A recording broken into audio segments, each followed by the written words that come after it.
அவராய் நாம் செல்வோம். அவர் வழியில் கலந்திட, அவர் ஒளியில் நடந்திட, அவர் வழியில் கலந்திட, அவர் ஒளியில் நடந்திட, சாட்சிகள் என்று வாழ்ந்திட இந்நாளிலே அழைக்கிறார் இயேசு ஆண்டவர். அவராய் நாம் செல்வோம். தேடியே தேவன் வருகிறார், தன்மையே நாளும் தருகிறார், தோள்களில் நம்மை தாங்குவார், துயரில் அவர் தேற்றுவார், சுமைகளை சுகங்களாக மாற்றுவார், வளமுடன் வாழும் வழியை காட்டுவார், சுமைகளை சுகங்களாக மாற்றுவார், வளமுடன் வாழும் வழியை காட்டுவார். வாழுங்கள் வாழுங்களாய் இணைந்திடுவோம், வாழக தந்தையை நாம் வணங்கிடுவோம். அழைக்கிறார் இயேசு ஆண்டவர், அவராய் நாம் செல்வோம்.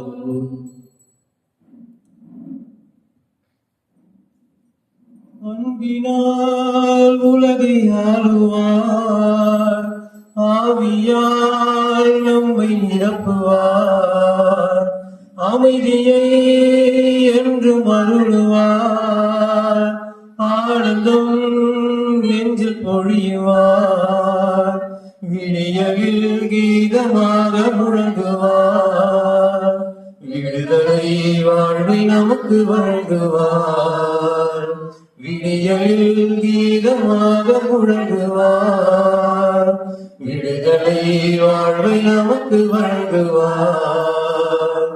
வாழுங்கள் ஓருடலாய் இணைந்திடுவோம், வாழக தந்தையை நாம் வணங்கிடுவோம். அழைக்கிறார் இயேசு ஆண்டவர், அவராய் நாம் செல்வோம்.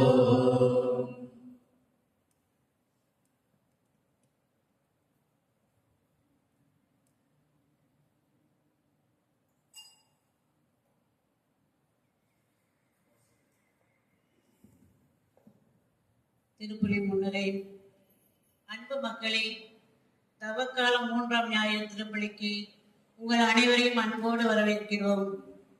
மாற்றம் ஒன்றே மாறாதது. மனிதனின் வாழ்க்கை பல மாற்றங்கள் நிறைந்த ஒன்று. மாற்றம் என்பதற்கு பல பொருட்கள் உள்ளன. உடனடி மாற்றம், சிறிது சிறிதாக மாற்றம் போன்றவை. ஒன்றிலிருந்து மற்றொன்றுக்கு கடந்து செல்தலே மாற்றம் என்று பொருட்படுகிறது. இன்றைய வாசகங்கள் நமக்கு எடுத்து கூறுவதே மனமாற்றம். தனது பணிவாழ்வின் தொடக்கத்திலிருந்து ஆண்டவராகிய இயேசு கிறிஸ்து கூறி வந்த ஒரே போதனை மனமாற்றம். மனம் திரும்பி இறையாட்சியை ஏற்றுக்கொள்ளுங்கள் என்பதுதான். நாம் அனைவரும் மனமாற்றம் அடைந்து கடவுளிடம் திரும்பி வர வேண்டும் என்பதே இயேசுவின் விருப்பம். இன்றைய நற்செய்தி வாசகத்தில் நாம் மனம் மாறி நல்வழிக்கு திரும்ப வேண்டும். அவ்வாறு இல்லாவிட்டால் கனித்தராத அத்திமரத்தை வெட்டி விடுவது போல நமக்கு தண்டனை உண்டு என்று குறித்து கூறுகிறது. அதேபோல் எவ்வாறு மரத்தை வெட்டாமல் கால அவகாசம் கொடுப்பது போல நமக்கும் மனமாற்றம் அடைவதற்கு அவகாசம் கொடுக்கின்றார். நாம் மனம் மாறி அவரிடம் திரும்பி வருவோம் என்று எதிர்பார்த்து கொண்டிருக்கின்றார். இத்தவ காலம் மனமாற்றத்தின் காலம். நாமும் மனம் மாறி புது கனிகள் கொடுக்கும் மரமாக அமையும் வர வேண்டி இத்திருப்பலியில் இணைவோம்.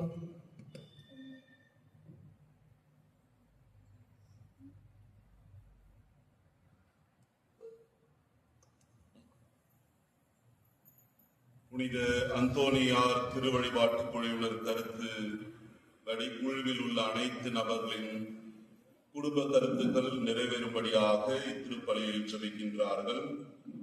ஆலம்பூண்டி மெர்சி கருத்துபடி குடும்பத்தில் உள்ள அனைவரின் சமாதானத்திற்காகவும் மகள் கிறிஸ்டி இன்ஃபென்டாவுக்கு சுகப்பிரசவம் வேண்டியும் ஜெபிக்கின்றார்கள். ஆலம்பூண்டி அருளானந்தம், கர்லினா, பேத்தியும் அப்பு கீர்த்தனா இவர்களின் மகள் ஏஞ்சலினா நாளை 2வது பிறந்த நாளில் அடியெடுத்து வைக்கும் இந்த குழந்தைக்கு இறைவன் நல்ல உடல் சுகத்தையும் நல்ல ஞானத்தையும் கொடுக்க எல்லாம் வல்ல இறைவனையும் வேண்டுகின்றார்கள். ஆனந்த்ராஜ் ஆன்ம இலைப்பாற்றிற்காக, அமலநாதன், விஜயமேரி குடும்பத்தை கருத்துக்காகவும் இறைவன் செய்த அனைத்து நன்மைக்காகவும் நன்றியாக இத்திருப்பலி ஒப்புக் கொடுக்கப்படுகின்றது.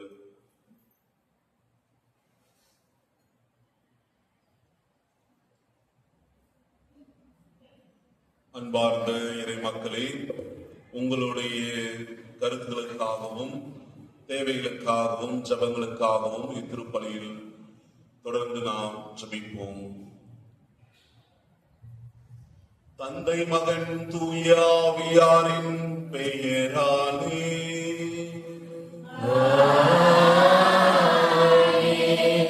நம் ஆண்டவராகிய இயேசு கிறிஸ்துவின் அருளும் கடவுளின் அன்பும் தூய ஆவியாரின் நட்புறவும் உங்கள் அனைவரோடும் இருப்பதாக.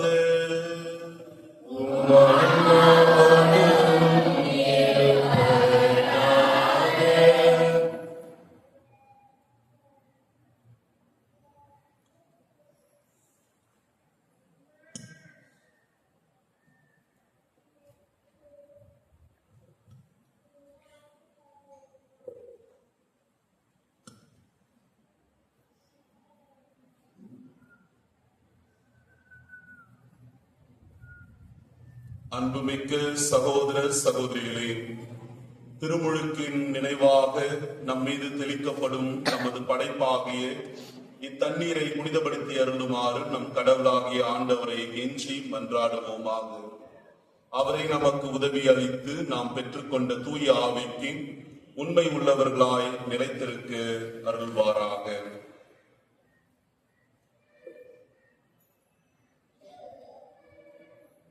என்றென்றும் உள்ள எல்லாம் வல்ல இறைவா, வாழ்வின் ஊற்றும் தூய்மையின் தொடக்கமான தண்ணீரின் வழியாக மக்கள் புனிதம் அடைந்து நிலைவாழ்வின் கொடையை பெற வேண்டும் என்று திருவுளமானீர். இத்தண்ணீரை புனிதப்படுத்தி அருள உம்மை வேண்டுகின்றோம். ஆண்டவரே, உமது நாளாகிய இன்று உமது அருள் காவலை பெற விரும்புகின்றோம். வாழ்வளிக்கும் உமது அருளின் ஊற்றினை எம்மில் புதுப்பித்தருளும். இத்தண்ணீரினால் எங்கள் உள்ளத்தையும் உடலையும் தீமை அனைத்திலுமிருந்து காத்தருள்வீராக. இவ்வாறு நாங்கள் தூய இதயத்துடன் உம்மை அணுகி வரவும் உமது மீட்பை பெற்றுக் கொள்ளவும் தகுதி பெறுவோமாக. எங்கள் ஆண்டவராகிய கிறிஸ்து வழியாக உம்மை மன்றாடுகின்றோம். எல்லாம் வல்ல இறைவா, தண்ணீர் வளம் பெற அதில் உப்பிட வேண்டும் என்று இறைவாக்கினர் எலிசா வழியாக கற்பித்தீர். உமது படைப்பு பொருளாகி இந்த உப்பை பரிவிரக்கத்துடன் புனிதப்படுத்தி அருள உம்மை தாழ்மையுடன் வேண்டுகின்றோம்.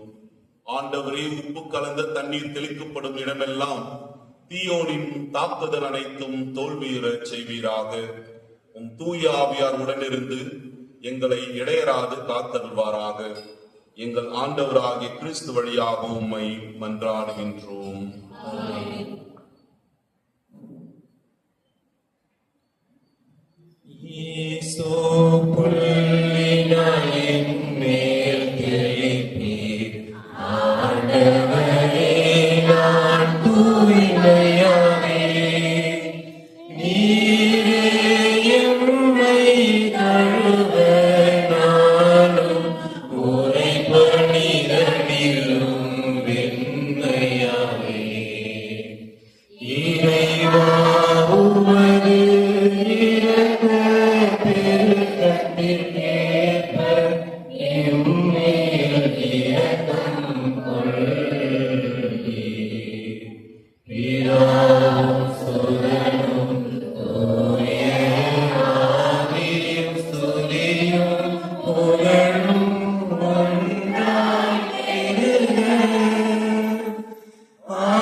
எல்லாம் வல்ல இறைவன் நம் பாவங்களிலிருந்து நம்மை தூய்மைப்படுத்துவாராக.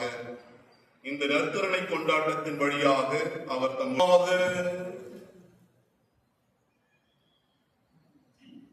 இறைவா இரக்கப் பெருக்கத்துக்கும் முழுமையான நன்மைக்கும் காரணரே, பாவிகளின் முன்னான் நோன்புகள், இறைவேண்டல்கள், இரக்கச் செயல்கள் ஆகியவற்றின் வழியாக எங்களுக்கு பாவ மன்னிப்பை வழங்குகின்றீர். எங்களது தாட்சிமிக்க பாவ அறிக்கையை கனிவுடன் கண்ணோக்கி மனச்சான்றினால் நொறுங்குண்ட எங்கள் உள்ளங்களை உமது இரக்கத்தால் என்றும் உயர்த்துவீராக. உம்மோடு தூய ஆவியாரின் ஒன்றிப்பில் இறைவனாய் என்றென்றும் வாழ்ந்து ஆட்சி செய்கின்ற அவர் வழியாக உம்மை மன்றாடுகின்றோம்.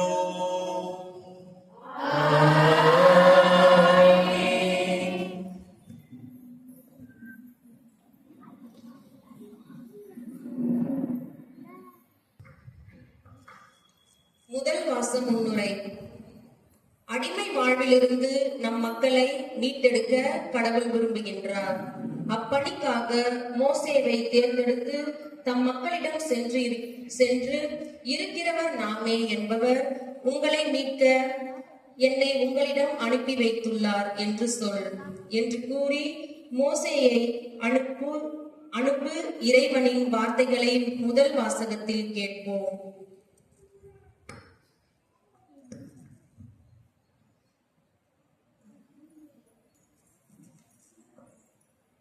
முதல் வாசகம். இருக்கின்றவராக இருக்கின்றவர் என்னை உங்களிடம் அனுப்பியுள்ளார். விடுதலை பயண நூலிலிருந்து வாசகம். அந்நாட்களில் மோசே மிதியானின் அர்ச்சகராகிய தம் மாமனார் இத்திரோவின் ஆட்டு மந்தையை மேய்த்து வந்தார். அவர் அந்த ஆட்டு மந்தையை பாலை நிலத்தின் மேற்றிசையாக ஓட்டிக்கொண்டு கடவுளின் மலையாகிய ஒரேபை வந்து அடைந்தார். அப்போது ஆண்டவரின் தூதர் ஒரு முட்புதரின் நடுவே தீப்பிழம்பில் அவருக்கு தோன்றினார். அவர் பார்த்தபோது முட்புதர் நெருப்பால் எரிந்து கொண்டிருந்தது. ஆனால் அம்முட்புதர் தீந்து போகவில்லை. ஏன் முட்புதர் தீந்து போகவில்லை?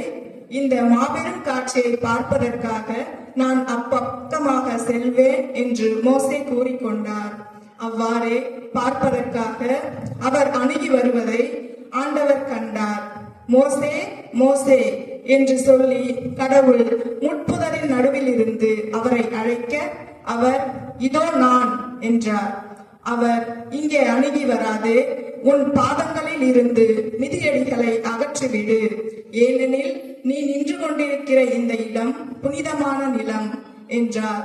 மேலும் அவர் உங்கள் மூதாதையரின் கடவுள், ஆபிரகாமின் கடவுள், ஈசாக்கின் கடவுள், யாக்கோபின் கடவுள் நானே என்று உரைத்தார். மோசே கடவுளை உற்று நோக்க அஞ்சியதால் தம் முகத்தை மூடிக்கொண்டார். அப்போது ஆண்டவர் கூறியது, எகிப்தில் என் மக்கள் படும் துன்பத்தை என் கண்களால் கண்டேன். அடிமை வேலை வாங்கும் அதிகாரிகளை முன்னிட்டு அவர்கள் எழுப்பும் குரலையும் கேட்டேன். ஆம், அவர்களின் துயரங்களை நான் அறிவேன். எனவே எகிப்தியரின் பிடியில் இருந்து அவர்களை விடுவிக்கவும் அந்நாட்டிலிருந்து பாலும் தேனும் பொழியும் நல்ல பரந்ததோர் நாட்டிற்கு அவர்களை நடத்தி செல்லவும் இறங்கி வந்துள்ளேன். மோசே கடவுளிடம், இதோ இஸ்ரேல் மக்களிடம் சென்று உங்கள் மூதாதையரின் கடவுள் என்னை உங்களிடம் அனுப்பியுள்ளார் என்று நான் சொல்ல அவர் பெயர் என்ன என்று அவர்கள் என்னை வினவினால் அவர்களுக்கு என்ன சொல்வேன் என்று கேட்டார். கடவுள் மோசேயை நோக்கி, இருக்கின்றவராக இருக்கின்றவர் நானே என்றார். மேலும் அவர், நீ இஸ்ரேல் மக்களிடம் இருக்கின்றவர் நானே என்பவர் என்னை உங்களிடம் அனுப்பினார் என்று சொல் என்றார். கடவுள் மீண்டும் மோசேயை நோக்கி பின்வருமாறு கூறினார். நீ இஸ்ரேல் மக்களிடம் உங்கள் மூதாதையரின் கடவுளாகிய ஆண்டவர், ஆபிரகாமின் கடவுள், கடவுள், ஈசாக்கின் கடவுள், யாக்கோபின் கடவுள் என்னை உங்களிடம் அனுப்பியுள்ளார் என்று சொல். இதுவே என்றென்றும் என் பெயர், தலைமுறை தலைமுறையாக என் நினைவு சின்னமும் இதுவே. இது ஆண்டவர் வழங்கும் அருள்வாக்கு. பதிலுரை பாடல் பல்லவி.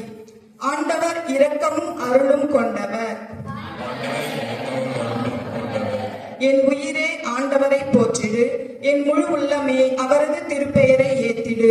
என் உயிரே ஆண்டவரை போற்றிடு, அவருடைய கனிவான செயல்கள் அனைத்தையும் மறவாதே. பல்லவி. ஆண்டவர் இரக்கமும் அருளும் கொண்டவர். அவர் உன் குற்றங்களை எல்லாம் மன்னிக்கின்றார், உன் நோய்களை எல்லாம் குணமாக்குகின்றார். அவர் உன் உயிரை படுகொழியில் நின்று மீட்கின்றார். அவர் உனக்கு பேரன்பையும் இரக்கத்தையும் மணிமுடியாக சூட்டுகின்றார். பல்லவி. ஆண்டவர் இரக்கமும் அருளும் கொண்டவர். ஆண்டவரின் செயல்கள் நீதியானவை, ஒடுக்கப்பட்டோர் அனைவருக்கும் அவர் உரிமைகளை வழங்குகின்றார். அவர் தம் வழிகளை மோசேக்கு வெளிப்படுத்தினார், அவர் தம் செயல்களை இஸ்ரேல் மக்கள் காணும்படி செய்தார். பல்லவி. ஆண்டவர் இரக்கமும் அருளும் கொண்டவர். ஆண்டவர் இரக்கமும் அருளும் கொண்டவர், நீடிய பொறுமையும் பேரன்பும் உள்ளவர். அவர் தமக்கு அஞ்சுவோருக்கு காட்டும் பேரன்பு மண்ணினின்று விண்ணளவு போன்று உயர்ந்தது. பல்லவி. ஆண்டவர் இரக்கமும் அருளும் கொண்டவர்.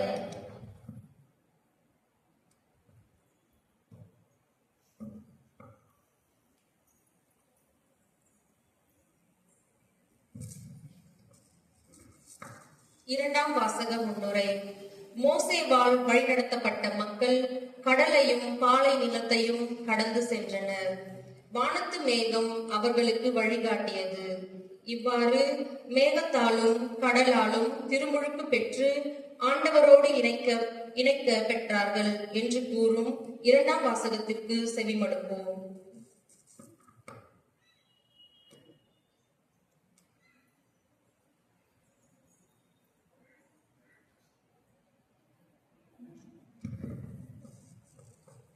இரண்டாம் வாசகம். மோசேயோடு மக்கள் பாலை நிலத்தில் நடத்திய வாழ்க்கை நமக்கு அறிவு புகட்டும் படிப்பனையாக எழுதப்பட்டுள்ளது. திருத்தூதர் பவுல் கொரிந்தியருக்கு எழுதிய முதல் திருமுகத்திலிருந்து வாசகம். சகோதர சகோதரிகளே, நீங்கள் ஒன்றை அறிந்திருக்க வேண்டும் என விரும்புகிறேன். நம் முன்னோர் அனைவரும் மேகத்தின் கீழ் வழி நடந்தனர். அவர்கள் அனைவரும் கடலை கடந்து சென்றனர். அவர்கள் அனைவரும் மோசேயோடு இணைந்திருக்கும்படி மேகத்தாலும் கடலாலும் திருமுழுக்கு பெற்றார்கள். அவர்கள் அனைவரும் ஒரே ஆன்மீக உணவை உண்டனர். அவர்கள் அனைவரும் ஒரே ஆன்மீக பானத்தை பருகினர். தங்களை பின்தொடர்ந்து வந்த ஆன்மீக பாறையிலிருந்தே பருகினர். தங்களை பின்தொடர்ந்து வந்த ஆன்மீக பாறை கிறிஸ்துவே. அப்படி இருந்தும் அவர்களில் பெரும்பான்மையோர் கடவுளுக்கு உகந்தவராய் இருக்கவில்லை. பாலை நிலத்திலேயே அவர்கள் கொல்லப்பட்டார்கள். அவர்கள் தீயவனவற்றில் ஆசை கொண்டு இருந்தது போல நாமும் இராதவாறு இவை நமக்கு ஒரு முன்னடையாளமாக திகழ்ந்தன. அவர்களுள் சிலர் முணுமுணுத்தனர்.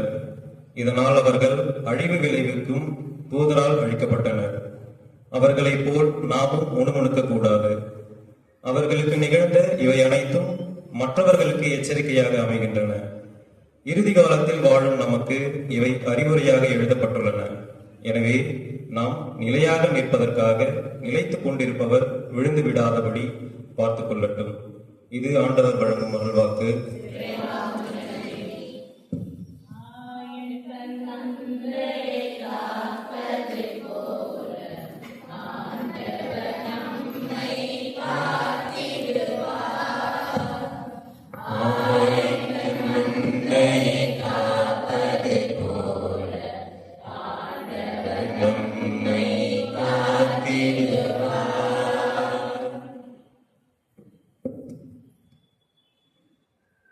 மனம் மாறுங்கள், ஏனெனில் விண்ணரசு நெருங்கி வந்து விட்டது என்கிறார் ஆண்டவர். ஆயத்தம் மந்தையை காப்பது போல ஆண்டவர் நம்மை காக்கின்றார். ஆண்டவர் உங்களோடு இருப்பாராக.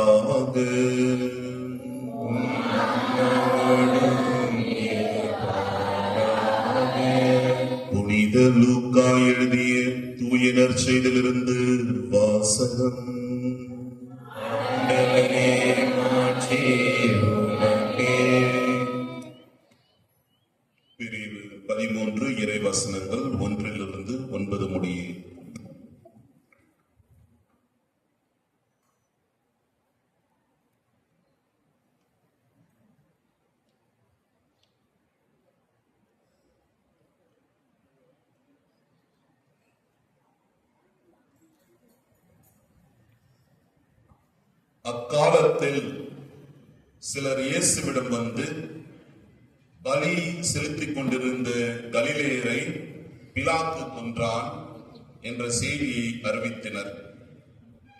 அவர் அவர்களிடம் மறுமொழியாக, இக்கலிலேயருக்கு இவ்வாறு நிகழ்ந்ததால் இவர்கள் மற்ற எல்லா கலிலேயரையும் விட பாவிகள் என நினைக்கிறீர்களா?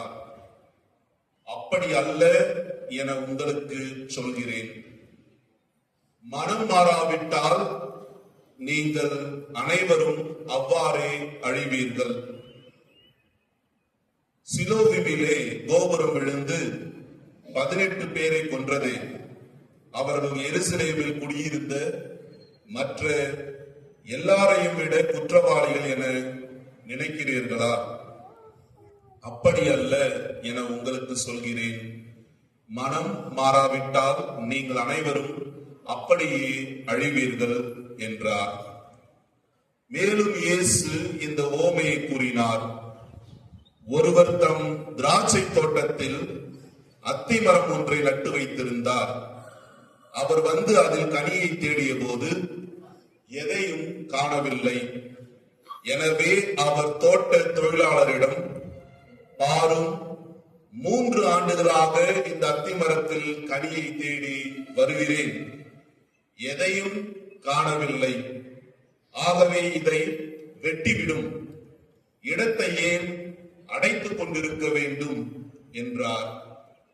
தொழிலாளர் மறுமொழியாக, ஐயா, இந்த ஆண்டு இதை விட்டு வையும், நான் இதை சுற்றிலும் கொத்தி எரு போடுவேன், அடுத்த ஆண்டு கனி கொடுத்தால் சரி, இல்லையெனால் இதை வெட்டிவிடலாம் என்று அவரிடம் கூறினார். கிறிஸ்து வழங்கும் நற்செய்தி.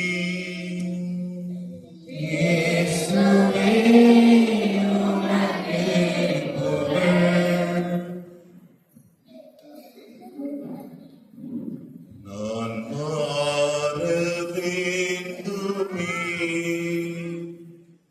என் வாழ்வை மாற்றுமே. நான் மாற வேண்டுமே, என் வாழ்வை மாற்றுமே.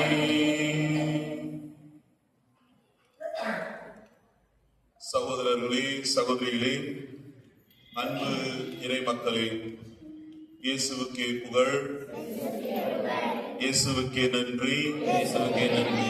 மரியே வாழ்க. இன்று நம்முடைய தாய் திருச்சபையானது 3ஆம் வாரம் தவகாலத்தின் ஞாயிறை நாம் சிறப்பிக்கின்றோம். இன்றைய நற்செய்தி வாசகத்தில் இயேசு கிறிஸ்து நமக்கு விடுக்கின்ற ஒரு அழைப்பு, மனம் மாற வேண்டும். இல்லைன்னா என்ன நடக்கும் அதையும் சொல்லிடுறார். மனம் மாறாவிட்டால் நீங்கள் அப்படியே அழிவீர்கள். மனம் மாறுங்கள் என்று அழைப்பு விடுக்கின்றார். இல்ல மாற மாட்டோம்னு அடம்பிடிச்சு இருந்தனா அழிவீர்கள் என்றும் சொல்லிடுறார். மனம் மாறி இறைவனை நாம் நம்புவோம். இறைவனிடத்தில் நாம் நெருக்கமாக நம்முடைய வாழ்வில் நெருங்கி வருவோம். கிறிஸ்துவில் பிரியமானவர்களே, இன்றைய நற்செய்தி வாசகத்தில் பார்த்தோம் என்றால், சிலர் அவர்கள் இயேசுவிடம் கேட்கின்றார்கள், எருசலேமில் பிலாத்து கலிலேய மக்களை வெட்டி கொன்றான். அவர்களுடைய இரத்தமானது நாம் செலுத்துகின்ற அந்த இரத்த பலியோடு அது கலந்து விட்டதே, இதை நாம் எப்படி ஏற்றுக்கொள்ளலாம் என்று அவர்கள் இயேசுவிடம் கேள்வி கேட்டார்கள். இயேசு இந்த கேள்விகளுக்கெல்லாம் மிரண்டு போபவர் அல்ல. இந்த தூண்டி தூண்டி கேட்கிற கேள்விக்கெல்லாம் அஞ்சுபவர் அல்ல, அல்லது உசுப்பேத்தி இந்த கேள்வி கேட்கிறவர்களுக்கெல்லாம் அஞ்சுபவர் அல்ல. மாறாக அவர் பொறுமையோடு அவர்களுக்கு பதில் கூறினார். நீங்க இவர்களை விட நல்லவர்கள் என்று நினைக்கின்றீர்களா? அந்த எருசலேமில் பிலாத்துவினால் கொல்லப்பட்டார்களே, அவர்களை விட நீங்கள் நல்லவர் என்று நினைக்கிறீர்களா? சிலோவில் கோபுரம் இடிந்து விழுந்தது, 18 பேர் இறந்தார்கள். அவர்களை விட நீங்கள் நல்லவர்கள் என்று நினைக்கிறீர்களா? ஏன் தொலைவில் செல்ல வேண்டும்? 4-5 வருடங்களுக்கு முன்பாக உலகத்தையே உலுக்கிய கொரோனால நீண்டி இவ்வளவு பேர் உயிரோடு இருக்கிறீங்க, வாழ்த்துக்கள். ஆனா இந்த கொரோனாவில இழந்தவங்களை நம்ம நிறைய பேர் இருக்கிறோம். அவங்கள விட நீங்களா நீதிமான்களா? அவங்கள விட நாமளா நீதிமான்களா அப்படின்னு ஒரு சிந்தனை வந்ததுன்னா எப்படி நம்ம பதில் சொல்வோம்? இந்த கொரோனாவில் இழந்தவர்கள் நம்முடைய பெற்றோர்களாக இருக்கலாம், நம்முடைய உறவினர்களாக இருக்கலாம், நம்முடைய நண்பர்களாக இருக்கலாம், நமக்கு நெருக்கமான தோழர்கள் தோழிகள் இவர்களில் இருக்கலாம், நம்மில் தெரிந்த அருட்தந்தையர்களாக இருக்கலாம், அருட்சகோதரிகளாக இருக்கலாம். ஆகவே இவர்களை விட நாம் உயிர் வாழ்கின்றோமே, நாம் நீதிமான்களா, இவர்களை விட நல்லவர்களா என்று நாம் சற்று யோசித்து பார்க்க வேண்டும். 2 முறை இயேசு கூறுகின்றார் என்ற நற்செய்தி வாசகத்தில், மனம் மாறாவிட்டால் நீங்கள் அப்படியே அழிவீர்கள் என்றார். மனம் மாறாவிட்டால் நீங்கள் அப்படியே அழிவீர்கள். மனம் மாறுவதுதான் இன்றைய நற்செய்தி வாசகம் நமக்கு விடுக்கின்ற அழைப்பு. மனிதர்களுடைய எண்ணங்களில் பார்வையில் பார்த்தோம் என்றால் பொதுவாக நாம் சொல்வது, அவனுக்கு நடந்தது அவன் செஞ்ச பாவத்தாலதான், அவனுடைய தவறாலதான், தீமையாலதான் அவன் குடும்பம் கஷ்டத்துல இருக்கு, இல்ல அவன் வாழ்க்கையிலே முன்னேற முடியாமல் தவித்துக் கொண்டிருக்கின்றார்கள் என்று மனிதர்கள் இந்த பார்வையில் நாம் வாழ்கின்றோம். கடவுளுடைய எண்ணம் எப்படி இருக்கும்? கடவுளுடைய எண்ணம் எப்படி இருக்கும்? எப்பயாவது கடவுளுடைய எண்ணத்தை பத்தி நீங்க நினைச்சு பார்த்துருக்கீங்களா? கடவுள் இடத்துல நம்ம இது வேணும் அது வேணும்னு கேட்போம். கடவுளே, உன்னுடைய எண்ணம் எப்படி இருக்கும்? உன்னுடைய சிந்தனை எப்படி இருக்கும்? இத பத்தி நம்ம எப்பயாவது நம்மளுடைய மூளையில யோசிச்சிருக்கிறோமா? உன்னுடைய சிந்தனை எப்படி இருக்கும் ஆண்டவரே? உன்னுடைய எண்ணம் எப்படி இருக்கும் கடவுளே? மனிதன் தான் நினைப்பான் மற்றவனுக்கு தீமை செய்ய வேண்டும் என்று, பழி வாங்க வேண்டும் என்று, அல்லது குறை சொல்ல வேண்டும் என்று. ஆனால் இறைவன் ஒருபோதும் தண்டிக்க வேண்டும் என்றோ அல்லது அவனை அழிக்க வேண்டும் என்றோ ஒருபோதும் அவர் நினைக்க மாட்டார். ஏனென்றால் அவர் இரக்கமுள்ளவர், பேரன்பு கொண்டவர், மிகுதியான அன்பை கொண்டவர். அவருடைய இயல்பே நன்மைகளை தொடர்ந்து நம்முடைய வாழ்வில் செய்து கொண்டு செல்கின்றவர்.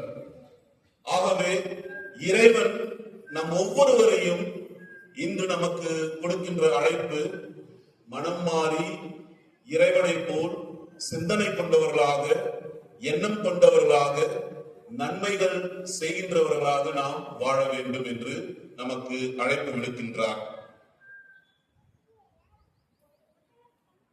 மாற்றம் வேண்டும்,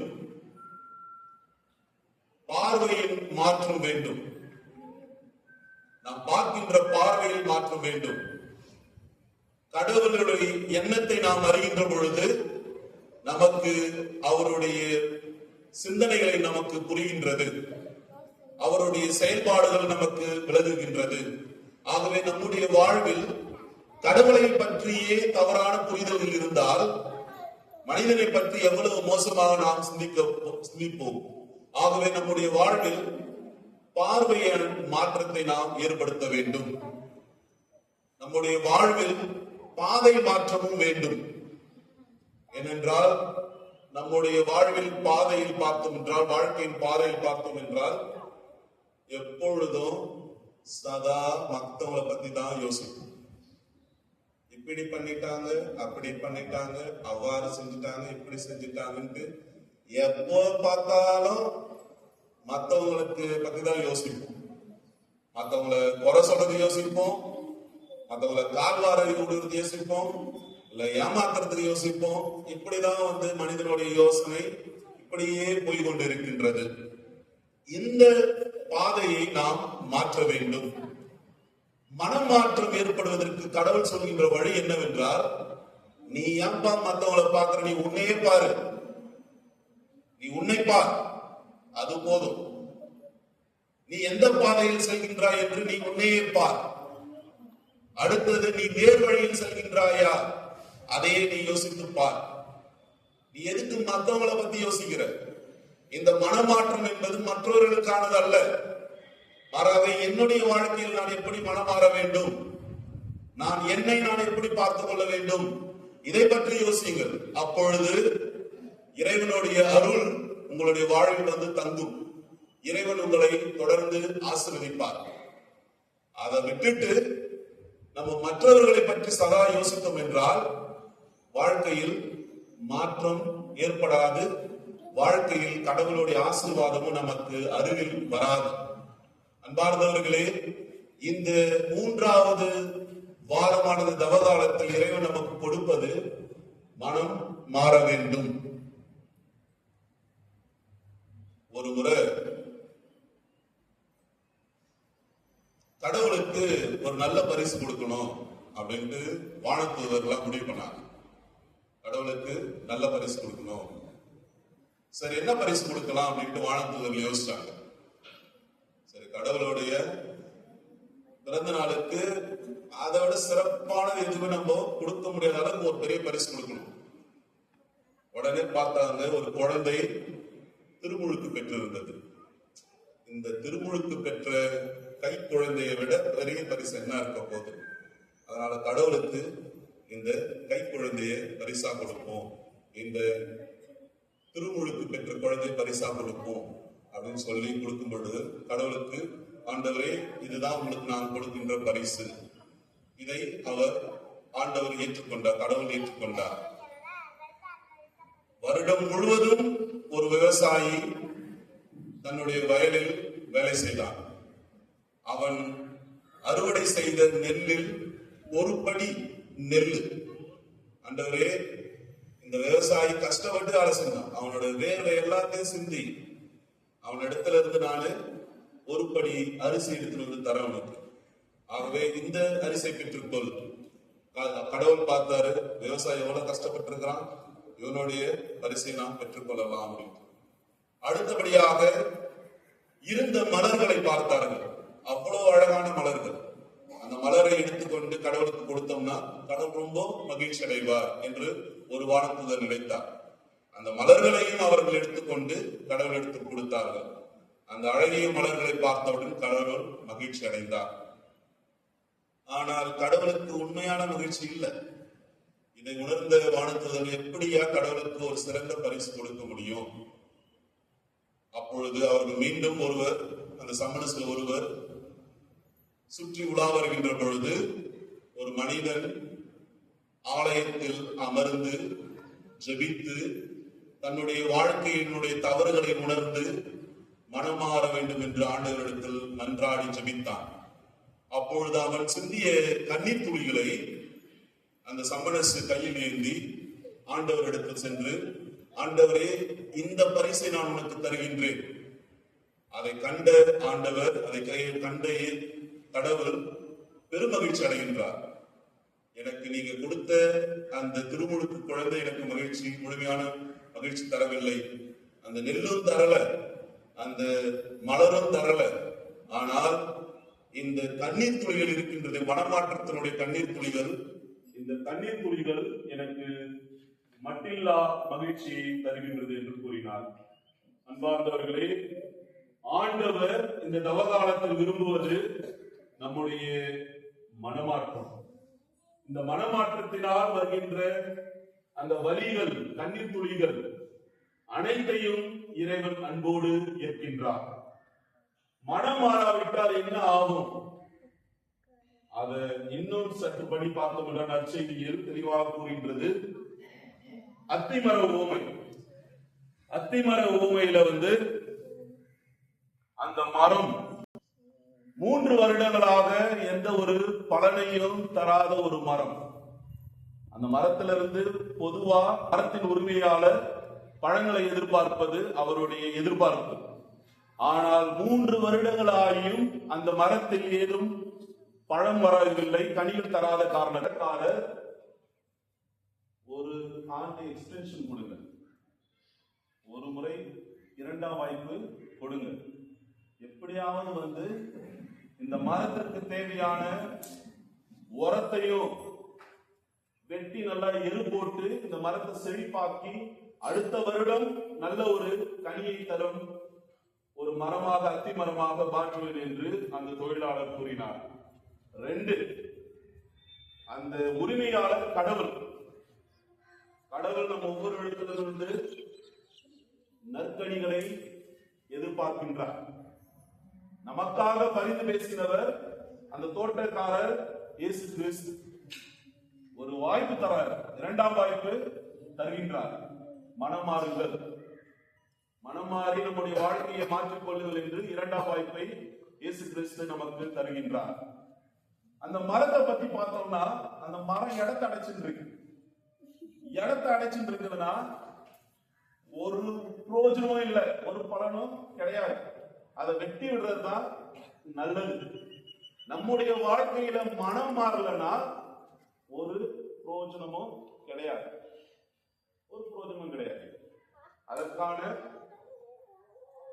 தீர்ப்பிடுதல் இறைவன் நமக்கு எப்போ வேண்டுமானாலும் நமக்கு தருவார். அதுல இருந்து தப்பித்துக் கொள்வதற்கு தான் இந்த தவகாலம் நமக்கு உதவுகின்றது. மனம் மாறி எப்படி நான் என்னுடைய வாழ்க்கையை நான் மாற்றிக்கொள்ளலாம், சீரமைத்துக் கொள்ளலாம், திருத்திக் கொள்ளலாம் என்று இதற்கு 2ஆம் வாய்ப்பாக நமக்கு கொடுக்கப்படுகின்றதுதான் ஒவ்வொரு தவ காலமும். இந்த எருது அல்லது இந்த வெட்டிய பிறகு உரமிடுவது, என்னுடைய வாழ்வில் நான் எப்படி உரமிட்டுக் கொள்ள வேண்டும், அல்லது என்னுடைய தனிப்பட்ட வாழ்க்கையில் எவற்றையெல்லாம் நான் கழித்து விட வேண்டும், எவற்றையெல்லாம் நான் விட்டு விட வேண்டும், என்னுடைய தனிப்பட்ட வாழ்வானது அல்லது என்னுடைய ஆன்மீக வாழ்வானது எவ்வாறு செழித்தோடு செம்மையாக வாழ வேண்டும் என்றால் நான் என்ன செய்ய வேண்டும்? கண்டிப்பா எரு போடணும். எரு போடணும்னா இந்த தவகாலத்துல என்னென்னலாம் சொல்றாங்க? புண்ணியம் தரும் செயல்களை செய்யுங்கள், அல்லது இறைவன் அருகாமை வருகின்ற செயல்பாடுகளை செய்யுங்கள், அல்லது இறைவனுக்கு ஏற்புடைய செயல்களை செய்யுங்கள், மற்றவர்களை அன்பு செய்யுங்கள், மற்றவர்களை ஊக்கப்படுத்துங்கள், உற்சாகப்படுத்துங்கள், மற்றவர்களுக்கு தேவையான எல்லா இரக்க செயல்களையும் செய்யுங்கள் என்று இதையெல்லாம் செய்கின்ற பொழுது உண்மையில் நம்முடைய தவகாலமான இந்த அருளின் காலம் நமக்கு ஒரு நல்ல ஒரு காலமாக மாறும். அன்பார்ந்தவர்களே, இறைவன் நமக்கு கொடுக்கின்ற மீண்டும் ஒரு வாய்ப்பை இந்த தவகாலத்தில் நல்ல முறையில் பயன்படுத்திக் கொள்வோம். நம்முடைய வாழ்வானது இறைவனுக்கும் கடவுளுக்கும் ஏற்ற வாழ்க்கை வாழ்கின்ற பொழுது இறைவன் நம் ஒவ்வொருவரையும் ஆசீர்வதிக்கின்றார். மனமாறுங்கள், அப்பொழுது இறைவன் உங்களை தொடுவார், உங்கள் குடும்பத்தை ஆசீர்வதிப்பார், உங்களுடைய வாழ்வை உயர்த்துவார்.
மாற்றத்தை உண்டாக்குவதற்கும் ஏற்படுத்துவதற்கும் இதோ தயாராக இருக்கின்றார்.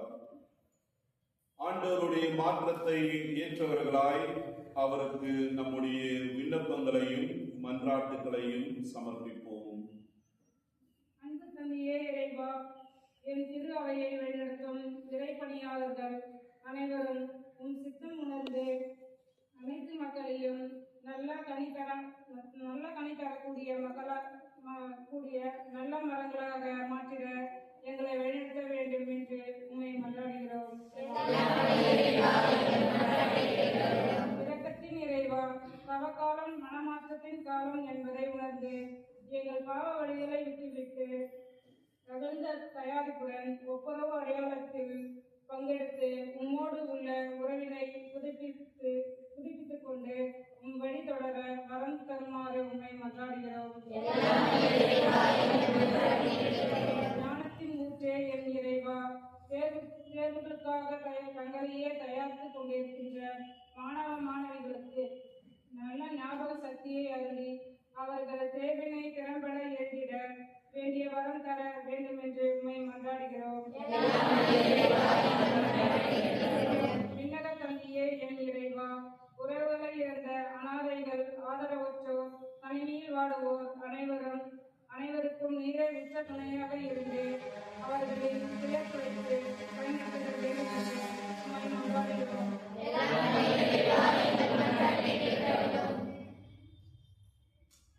இங்கு குழுமியுள்ள எங்கள் ஒவ்வொருவரையும் ஆசீர்வதித்தருளும். மீண்டும் எங்களுக்கு ஒரு வாய்ப்பை தாரும். எங்களுடைய வாழ்வை உம்முடைய விருப்பத்திற்கு ஏற்றவாறு மாற்றிக்கொள்ள மீண்டும் எங்களுக்கு ஒரு வாய்ப்பை தாரும். உம்மை நாங்கள் மிகுதியாக அன்பு செய்ய மீண்டும் எங்களுக்கு ஒரு வாய்ப்பை தாரும். நாங்கள் எங்களை தூய்மைப்படுத்திக் கொள்ள எங்கள் மன்றாட்டுக்கள் ஜெபங்கள் அனைத்தையும் நீர் கேட்டு உம்முடைய விருப்பத்தின்படி எங்களுக்கு நிறைவேற்றுவீராக. எங்கள் ஆண்டவராகிய கிறிஸ்து வழியாக உம்மை மன்றாடுகின்றோம். ஆமென்.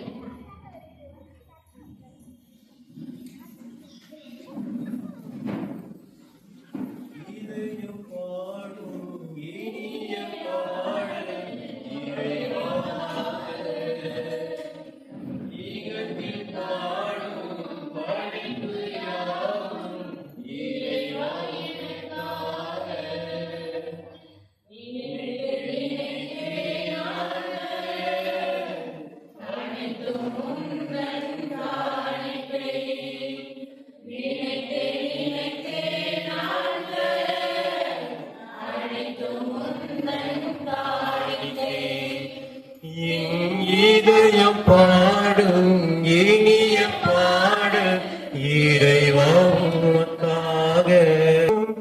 ஓங்கி உயர்ந்த மரங்களும் அதை சூழ்ந்து வளர்ந்த செடிகளும் இயற்கை கூறும் கவிதைகள் யாவும் இறைவன் தந்த கொடைகளே.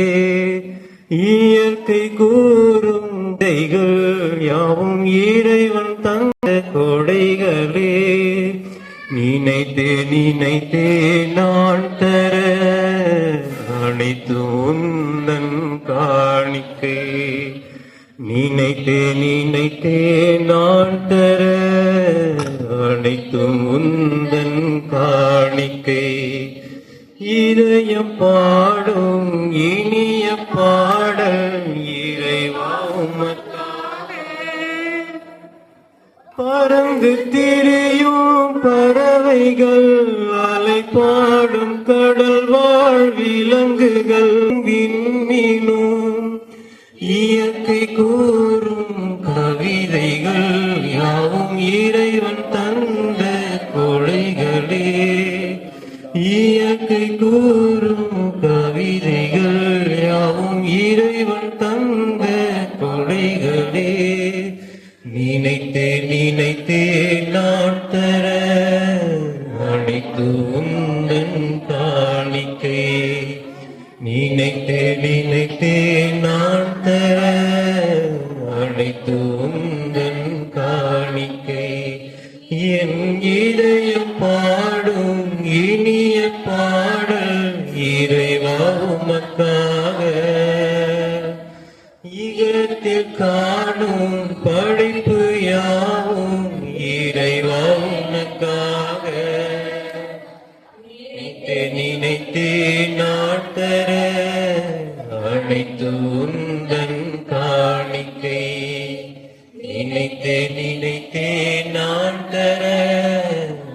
அனைத்து உந்தன் காணிக்கை இதயம் பாடும் இனிய பாடல் இறைவா உமக்காக.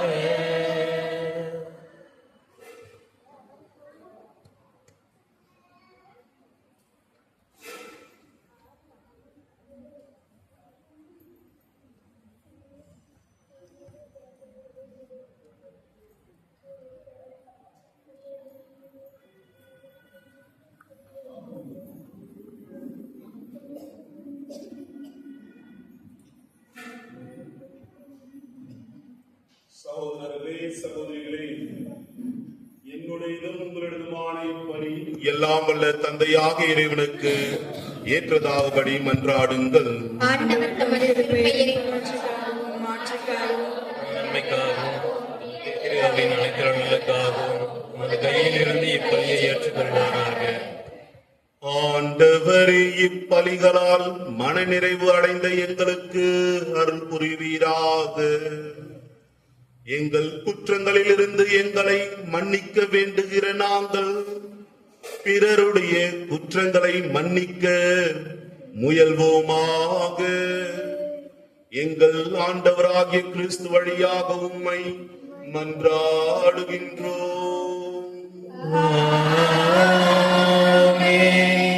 ஆண்டவர் உங்களோடு இருப்பாராக.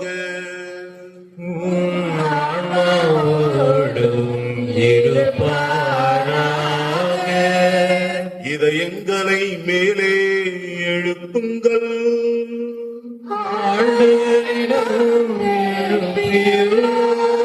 நம் இறைவனாகிய ஆண்டவருக்கு நன்றி கூறுவோம். தகுதியும் நீதியும் ஆனதே. ஆண்டவரே, தூயவரான தந்தையே, என்றும் உள்ள எல்லாம் வல்ல இறைவா, எந்நாளும் எவ்விடத்திலும் நாங்கள் உமக்கு நன்றி செலுத்துவது மெய்யாகவே தகுதியும் நீதியும் ஆகும். எங்கள் கடமையும் மீட்பிற்குரிய செயலுமாகும். உம்முடைய பிள்ளைகளின் உள்ளங்களை தூய்மைப்படுத்தி புதுப்பிக்க பயனுள்ள இச்சிறப்பான காலத்தை ஏற்படுத்தினீ. அதனால் நாங்கள் மட்டுமீறிய பற்றுதல்களிலிருந்து விடுதலை பெற்று நிலையற்றவற்றில் மனதை ஈடுபடுத்தாதது நிலையானவற்றில் மேன்மேலும் மனதை செலுத்துமாறு எங்களை தூண்டுகின்ற காலம் இதுவே. ஆகவே புனிதர் வானதூதர் அனைவரோடும் சேர்ந்து நாங்கள் உம்மை புகழ்ந்தேத்தி முடிவின்றி பாடுவதாவது: தூயவர் தூயவர் தூயவர் வான்படைகளின் கடவுளாம் ஆண்டவர். விண்ணகமும் மண்ணகமும் உமது ஆட்சியால் நிறைந்துள்ளன. உன்னதங்களிலே ஓசானா, உன்னதங்களிலே ஓசானா. ஆண்டவர் பேரால் வருகிறவர் ஆசி பெற்றவர். உன்னதங்களிலே ஓசன்னா, உன்னதங்களிலே ஓசன்னா. ஆண்டவரே, நீர் மெய்யாகவே தூயவர், தூய்மை அனைத்துக்கும் ஊற்று. ஆகவே உம்முடைய ஆவியை பொழிந்து இக்காணிக்கைகளை தூய்மைப்படுத்த உம்மை வேண்டுகின்றோம். இவ்வாறு எங்கள் ஆண்டவர் இயேசு கிறிஸ்துவின் உடலும் இரத்தமுமாக எங்களுக்கு இவை மாறுபனவாக.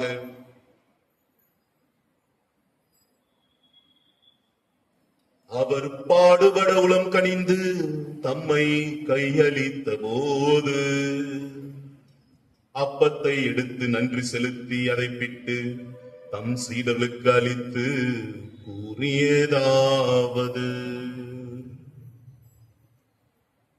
அனைவரும் இதிலிருந்து பெற்று உண்ணுங்கள், ஏனெனில் இது உங்களுக்காக கையளிக்கப்படும் என் உடல்.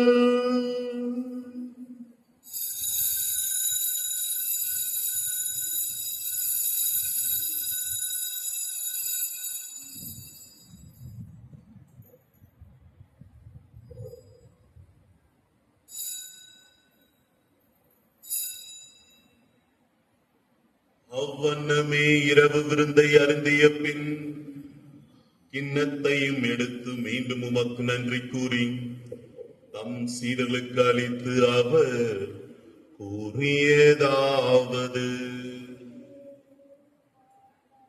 அனைவரும் இதிலிருந்து பெற்று பருகுங்கள், ஏனெனில் இது புதிய நிலையான உடன்படிக்கை உரிய என் ரத்தத்தின் கிண்ணம். இது பாவ மன்னிப்புக்கென்று உங்களுக்காகவும் பலருக்காகவும் சிந்தப்படும். இதை என் நினைவாக செய்யுங்கள்.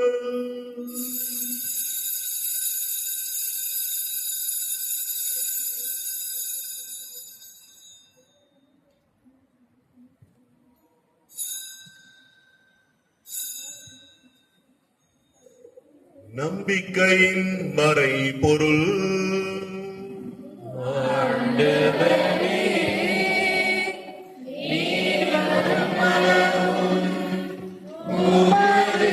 இறப்பினை அறிக்கையிடுகின்றோம், உமது உயிர்ப்பினையும் எடுத்துரைக்கின்றோம். ஆகவே ஆண்டவரே, நாங்கள் கிறிஸ்துவின் இறப்பினையும் உயிர்ப்பினையும் நினைவு கூர்ந்து வாழ்வதரும் அப்பத்தையும் மீட்பளிக்கும் கிண்ணத்தையும் உமக்கு ஒப்புக் கொடுக்கின்றோம். உம் திருமுன் நின்று உமக்கு ஊழியம் புரிய தகுந்தவர்களை எங்களை ஏற்றுக்கொண்டீர். எனவே உமக்கு நன்றி செலுத்துகின்றோம். மேலும் கிறிஸ்துவின் உடலிலும் இரத்தத்திலும் பங்கு கொள்ளும் எங்களை தூய ஆவியார் ஒன்று சேர்க்க வேண்டும் என உம்மை தாழ்மையுடன் மன்றாடுகின்றோம். ஆண்டவரே, உலகமெங்கும் பரவி இருக்கும் உமது திரு அவையை நினைவு கூர்ந்தருளும். எங்கள் திருத்தந்தை பிரான்சிஸ், எங்கள் பேராயர் பிரான்சிஸ் காலிஸ், எல்லா திருநிலையினராகிய அனைவரோடும் உமது திரு அவை அன்பில் நிறைவு பெற செய்தருளும். மேலும் உயிர்த்தெழும் எதிர்நோக்குடன் துயில் கொள்ளும் எங்கள் சகோதர சகோதரிகளையும் இறந்தோர் அனைவரையும் இரக்கத்துடன் நினைவு கூர்ந்து உமது திருமுக ஒளியினுள் ஏற்றருளும். எங்கள் அனைவர் மீதும் இரக்கமாயிரும். கடவுளின் கன்னித்தாயான புனித மரியா, அவருடைய கணவரான புனித யோசேப்பு, புனித திருத்தூதர்கள், இவ்வுலகில் உமக்கு உகந்தவராய் இருந்தோர் ஆகிய புனிதர் அனைவருடனும் நாங்கள் நிலைவாழ்வில் பங்கு கொள்ளும் தகுதி பெற்று திருமகன் இயேசு கிறிஸ்து வழியாக உம்மை புகழ்ந்தேத்து வரமருள உம்மை மன்றாடுகின்றோம்.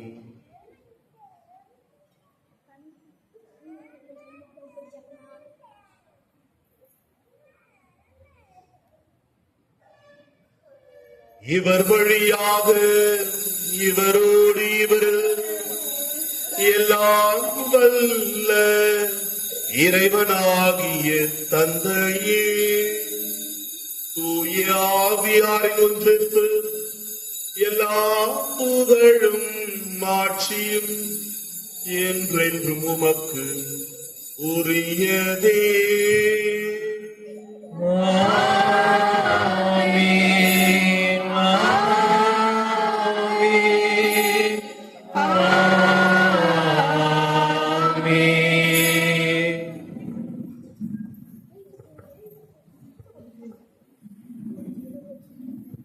மீட்பரின் கட்டளையால் தப்பிக்கப்பட்டு இறைப்படிப்பினையால் பயிற்சி பெற்ற நாம் துணிந்து சொல்வோம்: விண்ணுலகில் இருக்கிற எங்கள் தந்தையே, உமது பெயர் தூயதென போற்ற பெறுக. உமது ஆட்சி வருக. உமது திருவிழும் விண்ணுலகில் நிறைவேறுவது போல மண்ணுலகிலும் நிறைவேறுக. எங்கள் அன்றாட உணவை இன்று எங்களுக்கு தாரும். எங்களுக்கு எதிராக குற்றம் செய்வோரை நாங்கள் மன்னிப்பது போல எங்கள் குற்றங்களை மன்னியும். எங்களை சோதனைக்கு உட்படுத்தாதேயும், தீமையிலிருந்து எங்களை விடுவித்தருளும். ஆண்டவரே, தீமை அனைத்திலும் இருந்து எங்களை விடுவித்து எங்கள் வாழ்நாளில் அமைதியை கனிவுடன் அருள உம்மை மன்றாடுகின்றோம். உமது இரக்கத்தின் உதவியால் நாங்கள் பாவத்திலிருந்து எப்போது விடுதலை பெற்று யாதொரு கலக்கமுமின்றி நலமாயிருப்போமாக. நாங்கள் எதிர்நோக்கி இருக்கும் பேரின்பத்துக்காகவும் எம்மிப்பராகிய இயேசு கிறிஸ்துவின் வருகைக்காகவும் காத்திருக்கின்றோம். ஆட்சியும் என்றென்றும் உமது. ஆண்டவரே இயேசு கிறிஸ்துவே, அமைதியை உங்களுக்கு விட்டு செல்கின்றேன், அமைதியை உங்களுக்கு அளிக்கின்றேன் என்றும் திருத்தூதர்களுக்கு எழுந்தீரேன். எங்கள் பாவங்களை பாராமல் உமது திரு அவை நம்பிக்கையை கண்ணோக்கி உமது திருவுளத்திற்கேற்ப அதற்கு அமைதியும் ஒற்றுமையும் அளித்தல்வீராக. என்றென்றும் வாழ்ந்து ஆட்சி செய்கின்றவர் நீரே. ஆமென். ஆண்டவருடைய அமைதி உங்களோடு என்றும் இருப்பதாக. மனமாற்றத்தின் சமாதானத்தை நாம் ஒருவரோடு ஒருவர் தெரிவித்துக் கொள்வோம்.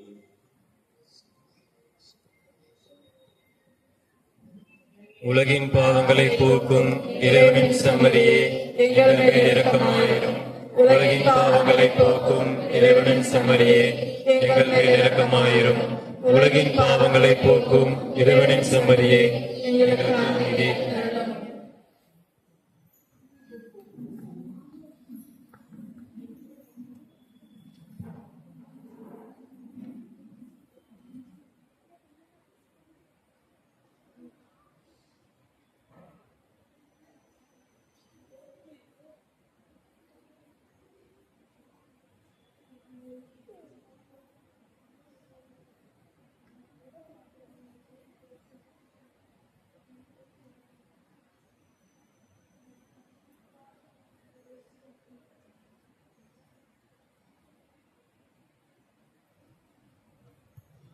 இதோ இறைவனின் செம்மறி, இதோ உலகின் பாவங்களை போக்குபவர். செம்மறின் விருந்துக்கு அழைக்க பெற்றோர் பேர் பெற்றோர். ஆண்டவரே, தேவனிடத்திலிருந்து வர நான் தகுதியற்றவள். ஆனால் ஒரு வார்த்தை சொல்லியுள்ளார், எனதான் மகன் முடியும்.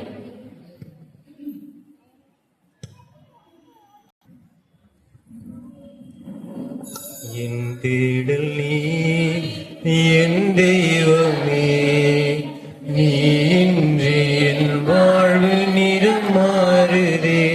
உன்னை மனம் தேடுதே, நீ வழி காட்டுமே. என் தேடல் நீ, என் தெய்வமே, நீ இன்றி என் வாழ்வு நிறம் மாறுதே. உன்னை மனம் தேடுதே, நீ வழி காட்டுமே. இறைவா இறைவா வருவாய் இங்கே, இதயம் அருகில் அமர்வாயின்றே. இறைவா இறைவா வருவாய் இங்கே, இதயம் அருகில் அமர்வாயிங்கே. என் தேடல் நீ, என் தெய்வமே, நீ இன்றி என் வாழ்வு நிறம் மாறுதே. உன்னை மனம் தேடுதே, நீ வழி காட்டுமே. ஒரு கோடி விண்மீன்கள் தினம் தோன்றிடும், நீ இன்றி என் வாழ்வு இருள் சூழ்ந்திடும். பிறரன்பை என் தெய்வா வருவாய் இங்கே, இதயம் அருகில் அமர்வாயின்றே. உன்னோடு நான் காணும் உறவானது உள்ளத்தை உருமாற்றி உனதாக்கிடும். பலியான உன்னை நானும் தினம் ஏற்கையில் எளியலில் உன் வாழ்வு ஒளியாகிடும். உன் மீட்பனால் எனில் மாற்றங்கள் உன்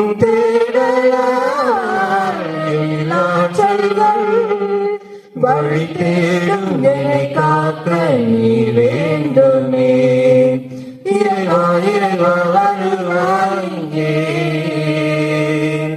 இதயம் அருகில்லாமல் வாயின்றே.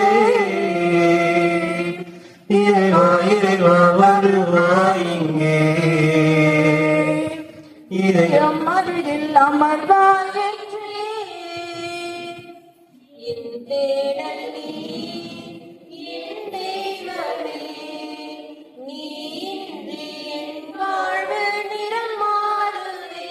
உன்னை மனம் தேடுதே, நீ காட்டுமே. என் தேடலே என் தெய்வமே, நீ இன்றி என் வாழ்வு நிறம் மாறுதே. உன்னை மனம் தேடுதே, நீ வழி காட்டுமே.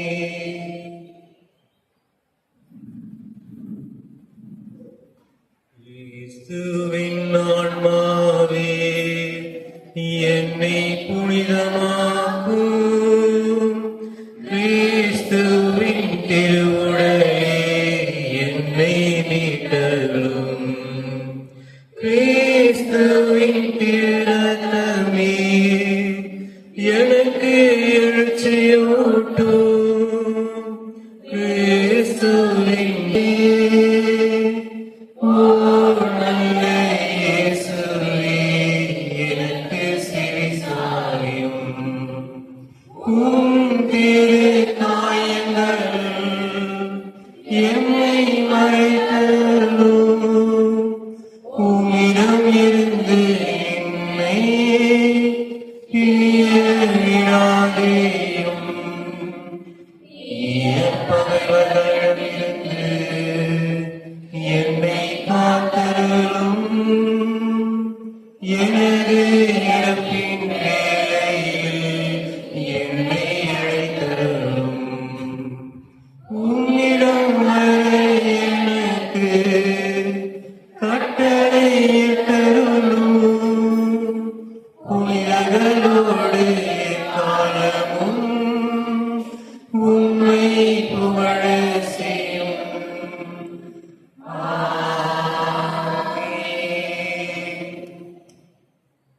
மன்றாடுவோமாக.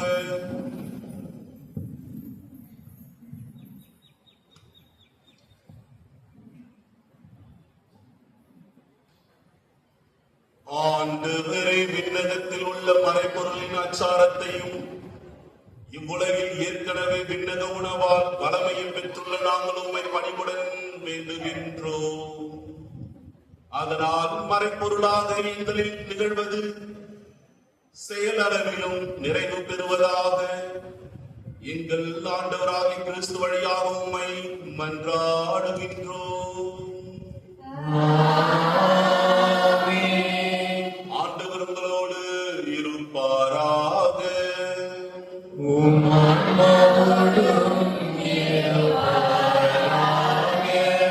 எல்லாம் வல்ல இறைவன் தந்தை, மகன், தூயாவி உங்கள் அனைவரையும் ஆசீர்வதிப்பாராக.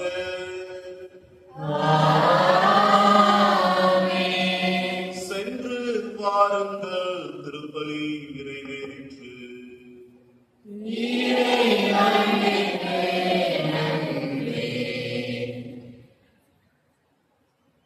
அழகோவியமே எங்கள் அன்னை மரியே, உயிரோவியமே எங்கள் உள்ளம் கவர்ந்தவரே.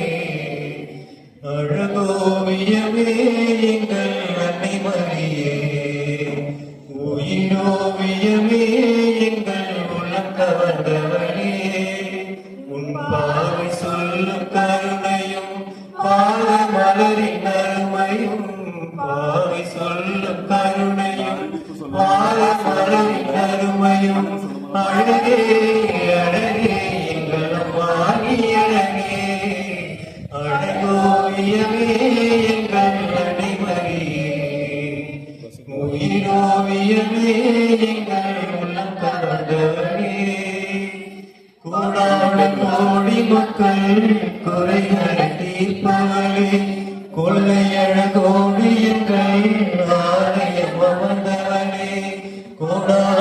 கோடி மக்கள் குறைகளை தீர்ப்பவளே, கொள்ளையழகோடு எங்கள் ஆலயம் அமர்ந்தவளே, அம்மா நீவே ஒய்யாரமாக மனம் ஊர்வலமும் போகிறதே, யாரும் இல்லா ஏழு எங்கள் தஞ்சம் நீயே தாயே, உம்மை நம்பி வந்தோம், இங்கு உள்ளதை எல்லாம் தந்தோம், உங்கள் முகத்தை பார்க்கும் போது உள்ளம் மகிழுதே, உங்கள் நாமத்தை சொல்லும் போது நிச்சம் இனிக்குதே.